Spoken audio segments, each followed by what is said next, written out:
आइए फ्रेंड्स, हम लोग करते हैं अपना आज का topic PPC, production possibility curve. जैसा कि मैंने आपको बताया था, प्रोडक्शन पॉसिबिलिटी कर्व हम लोग इसको समझने का एक आसान तरीका यूज कर सकते हैं।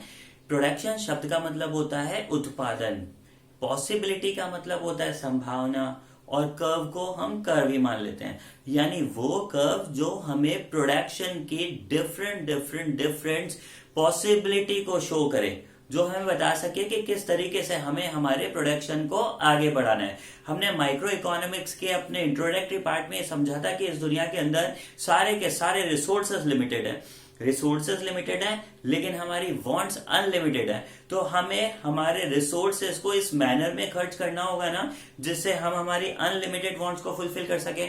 अब प्रॉब्लम बस यहीं से जनरेट होती है। हम मान लेते हैं कि एक देश की इकोनॉमिक सिस्टम में केवल दो ही चीजें प्रोड्यूस होती है, व्हीट एंड राइस। तो एक जमीन के ऊपर क्या किया जाए, हम उस पूरी जमीन को व्हीट उगाने में लगा दें या हम उस पूरी जमीन को राइस उगाने में लगा दें। देखिए फ्रेंड्स, अगर मान लीजिए मेरे पास 1 एकड़ जमीन है और मैंने उस 1 एकड़ लैंड पे पूरे पे गेहूं उगा दिए, तो अब मुझे चावल नहीं मिलेंगे। और अगर मान लीजिए मैंने पूरे 1 एकड़ लैंड पे राइस प्रोड्यूस कर दिया, तो अब मुझे व्हीट नहीं मिलेगा। क्या ऐसा कोई ऑप्शन और है दोनों कि मैं इन दोनों की कुछ क्वांटिटी को यहाँ पे इंक्रीज कर सकूं? दो ऑप्शंस हैं मेरे पास में। अगर मैं यहाँ पर अपने लैंड की साइज को इंक्रीज कर दूं, जमीन और बड़ी कर दूं, तो व्हीट का प्रोडक्शन भी पॉसिबल है और राइस का भी। या टेक्नोलॉजी में चेंजेस मान लूं तो भी व्हीट और राइस का प्रोडक्शन साइमल्टेनियसली इंक्रीज माना जाता है। लेकिन ये जो इकोनॉमिक्स का, हमारी माइक्रो इकोनॉमिक्स का कंसेप्ट है पीपीसी, प्रोडक्शन पॉसिबिलिटी कर्व, ये कुछ अजम्पशंस पर बेस्ड है। इसकी दो अजम्पशंस बहुत ही इंपॉर्टेंट है, जिसमें से पहली अजम्पशन है resources can not be increased और चेंज्ड। रिसोर्स चेंज नहीं होंगे, जो रिसोर्स आपके पास है वो रहेगा। क्यों? क्योंकि हमें लिमिटेड रिसोर्स वाली बात को प्रूफ करना है। अब हम रिसोर्सेस को अगर ज्यादा बड़ा कर देंगे तो फिर वो प्रूफ नहीं हो पाता, इसलिए पीपीसी अजम्पशन लेकर चलता है कि resources can not be change, number 1। Number 2, जो रिसोर्सेज आपके पास हैं उनका फुल एंड एफिशिएंट यूज होना चाहिए। Resources should be fully and efficiently utilised.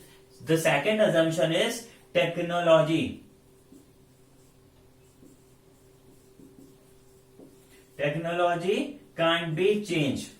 Technology को भी आप चेंज नहीं कर सकते और आप लैंड को भी इंक्रीज और डिक्रीज नहीं कर सकते। आइए हम इसको एक छोटे से एग्जाम्पल से समझते हैं। देखिए, मान लीजिए ये कि एक किसान है, उसके पास ये जमीन है। अगर उसने अपने इस लैंड के ऊपर पूरे के ऊपर व्हीट प्रोड्यूस कर दिया, तो यहाँ पे राइस का प्रोडक्शन 0 हो जाएगा। और अगर उसने इस पूरे लैंड के ऊपर राइस प्रोड्यूस कर लिया, तो राइस तो 10 यूनिट्स हो सकता है सपोज, या राइस तो 1 यूनिट हो सकता है, पर व्हीट का प्रोडक्शन 0 हो जाएगा।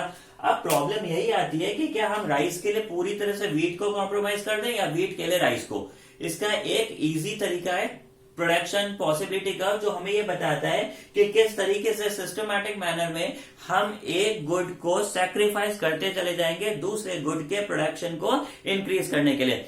आइए हम इसको एक आसान सी टेबल से जानने की कोशिश करते हैं कि ये कैसे होगा। मान लीजिए एक देश की इकोनॉमी दो चीजें प्रोड्यूस करती है, good A and good B. दो चीजें वो प्रोड्यूस करते हैं। गुड ए का एग्जाम्पल मैं ब्रैकेट में W लिख देता हूं, जिसका मतलब होगा व्हीट, और यहां पे मैं R लिख देता हूं, जिसका मतलब होगा राइस। ठीक है। अब मान लीजिए वो जो फार्मर था जिसके पास लिमिटेड लैंड दिया हुआ था, वो लैंड को इंक्रीज डिक्रीज नहीं कर सकता, लेकिन लैंड का फुलर यूटिलाइजेशन तो कर सकता है। अगर उसने अपनी 100% लैंड के ऊपर क्या करा, व्हीट, तो हम मान लेते हैं कि उसको 100 kg व्हीट प्रोड्यूस हुआ। क्या पैदा हुआ उसको? 100 kg व्हीट। लेकिन क्योंकि उसने अपनी पूरी जमीन पर केवल व्हीट ही ग्रो किया था, उसका यहाँ पे राइस का प्रोडक्शन 0 हो गया। डेफिनेटली फार्मर चाहेगा ना कि उसको थोड़ा बहुत राइस भी प्रोड्यूस हो, तो फार्मर डिसाइड करता है कि नहीं, मेरे को ये पसंद नहीं है, मैं काम करता हूं थोड़ा सा व्हीट को सैक्रिफाइस कर देता हूं, यानी कम जमीन पर व्हीट उगाता हूं और बाकी बची हुई जमीन में राइस को अलोकेट कर देता हूं।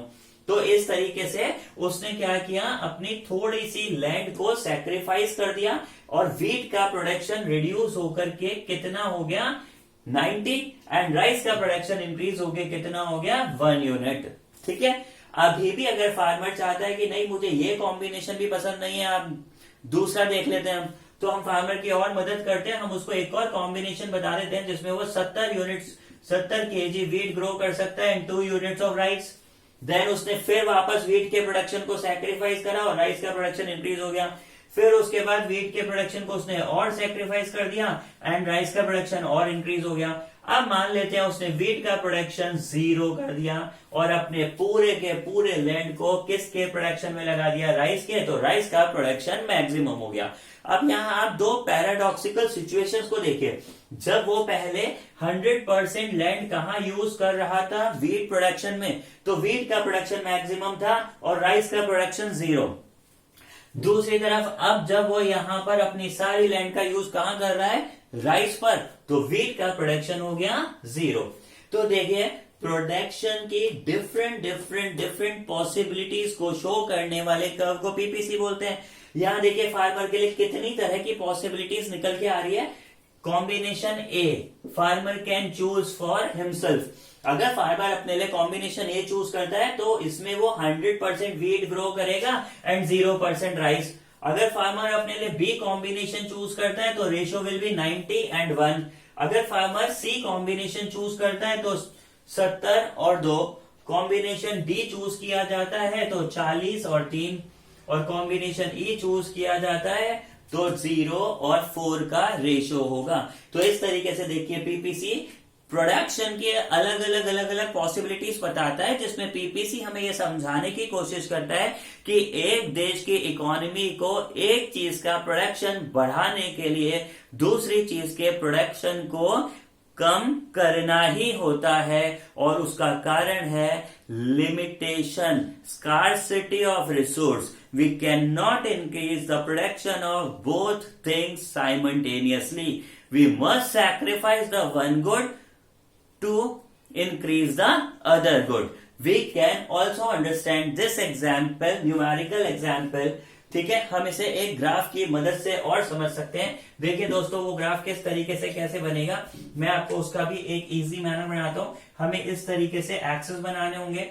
वर्टिकल एक्सेस हमेशा y और हॉरिजॉन्टल एक्सेस हमेशा x कहलाता है। ठीक है, हम मान लेते हैं कि यहां पर गुड बी नीचे है तो हम इस पे लिख देते हैं गुड बी यानी राइस, और इधर वर्टिकल एक्सेस पे लिख देते हैं गुड ए यानी वीट। अब हम इसको प्रोडक्शन को यहां शो करेंगे, ये 0, उसके बाद ये 1 यूनिट, 2 यूनिट, 3 यूनिट, 4 यूनिट, तो 1 2 3 एंड 4 ये राइस के प्रोडक्शन को शो कर रहा है। और ऐसे कैसे, अब मुझे 100 तक यहां पर भी मार्जिन ड्रॉ करने होंगे, 2 30 40 50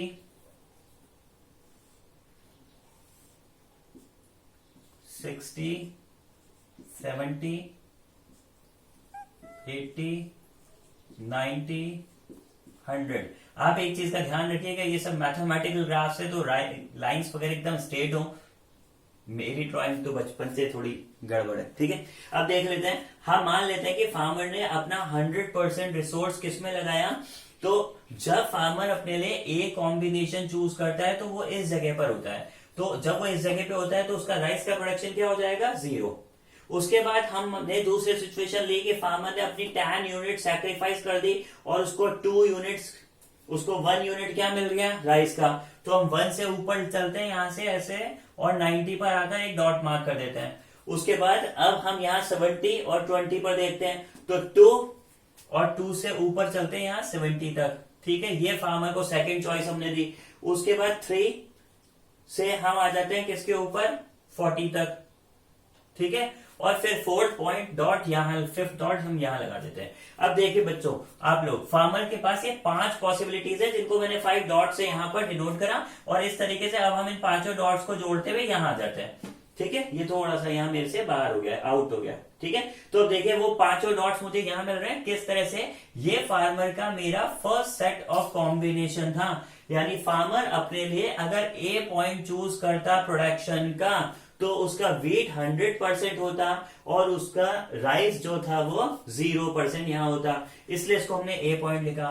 फिर ये बी पॉइंट हुआ जहां पे 90 और 1 यूनिट ऑफ राइस का कॉम्बिनेशन आता है। उसके बाद 70, तो 70 को भी हम यहां तक ड्रॉ कर देते हैं और ये ऑलमोस्ट यहां पर हमारे, अब डायग्राम में मेरे से थोड़ी सी गलती हो गई है, आप ध्यान रखिएगा कि ये मैथमेटिकली डिजाइंड होगा, तो यहाँ पे आपको बिल्कुल ध्यान रखना है 1 2 और इसको 3 मानना है, एंड देन उसके बाद यहां पर इसको 4 मानना होगा हमें।